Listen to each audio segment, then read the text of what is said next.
რატომ გვიჩნდება სურვილი ჩვენს ყოველდღიურობას რაიმე ახალი საქმე შევძინოთ ან ჩვენი გადაცემები პროფესია თუ აქციოთ?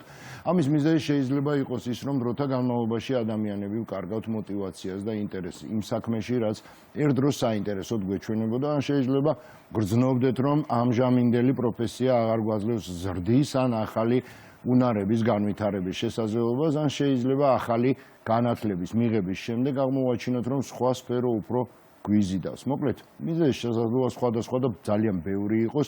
ჩვენ შეგვიძლია ვნახოთ სტატისტიკური მონაცემები, თუ რამდენი პროცენტი იცვლის პროფესიას ცხოვრების განმავლობაში. აი მონაცემები, შედეგები იმ სტატისტიკისა, რომელიც ჩატარდა, ეს არის პროფესიის შეცვლის სიხშირე ამერიკასა და ევროპაში და მაყურებელი ჩვენთან ერთად ხედავს, რომ მაგალითად Pew Research-ის კვლევის მიხედვით ამერიკელებს 53%-მა კარიერის განმავლობაში ერთხელ მაინც შეიცვალა პროფესია. ფაქტობრივად ნახევარზე მეტმა ევროკავშირში 5 წლის განმავლობაში ადამიანების დაახლოებით 30%-მა შეიცვალა ასევე პროფესია და შეგვიძლია უკვე რომ შემდეგი გრაფიკა შევთავაზოთ ჩვენს მაყურებელს.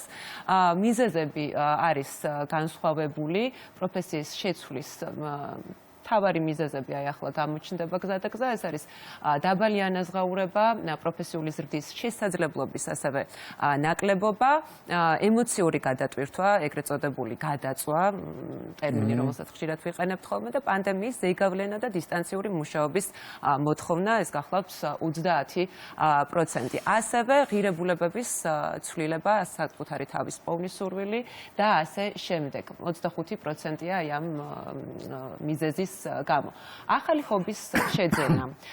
მაგალითად, კორონავირუსის პანდემიის შემდეგ 70%-ზე მეტმა ზრდასრულმა გაიჩინა ახალი ჰობი, გაჩნდა ცხოვრებაში ახალი ინტერესები და ყველაზე პოპულარული ჰობები გახლავთ კულინარია, ფოტოგრაფია, ასევე კითხვა, ხელნაკეთი ნივთების შექმნა და სხვათა შორის ბაღის მოვლაც არის ამ ვისაც აქვს ბაღი, რატომაც არა, პანდემიის დროს საუკეთესო ვარიანტი იყო, რომ მიეხედათ ამ ყველაფერს. ბაღი ჯერჯერობით არ მაქვს რამდენიმე მცენარე შევიძინე და მართლაც საოცარი საშუალება იმისთვის, რომ განიტვირთო ადამიანი.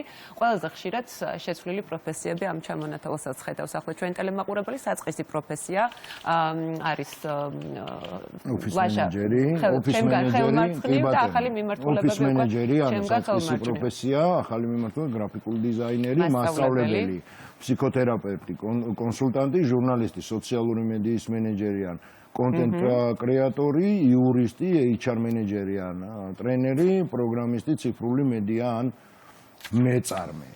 აი ასეთია შედეგები მოკლედ და ჩვენ ამ თემას ტყუილად არ შევხებილავთ. მაგრამ სანამ გადავალ თემაზე, შენ მინდა კითხო, მე ვიცი შენი დღის გრაფიკი როგორია და ძალიან რთულია და ეს არ არის პირველი დღე და ერთი თვე არა, ძალიან ხშირად გრძელდება. ზოგადად სატელევიზიო მიმართულების თანამშრომლები ძალიან ბევრ დროს ატარებენ სამსახურში და შესაბამისად მთელ ენერგიას ხარჯავენ იმ საქმეში, რასაც ემსახურებიან. მაინტერესებს შენ თუ ქონია ისეთი მომენტი, რომ უბრალოდ გიფიქრი, აი გადაწვის თემა ქონდა ერთ-ერთ და ლაშა მიუხედავად იმისა, რომ ცხოვრების ტემპები მართლა ძალიან ნაჩქარებულია, მეც ვცდილობ, რომ ფეხი აუწყო. ყოფილა, რა თქმა უნდა, შემთხვევები, როდესაც მიგრძნია დაღლილობა, მაგრამ სულ ვიმეორებ ხოლმე ერთ ფრაზას, მე მიყვარს ჩემი საქმე, მე მიყვარს ჩემი საქმე და ყველაფერთან ერთად ახლა არ ვიცი, ეს ორი ადამიანი ძალიან გამიბრაზდება, მაგრამ ისეთი მაგალითი მაქვს წინ ჩემი პროდიუსერის და ასევე ხელმძღვანელის სახით, რომ თავარი სტიმული შეიძლება ითქვას, რომ სწორედ ისინი ხდებიან,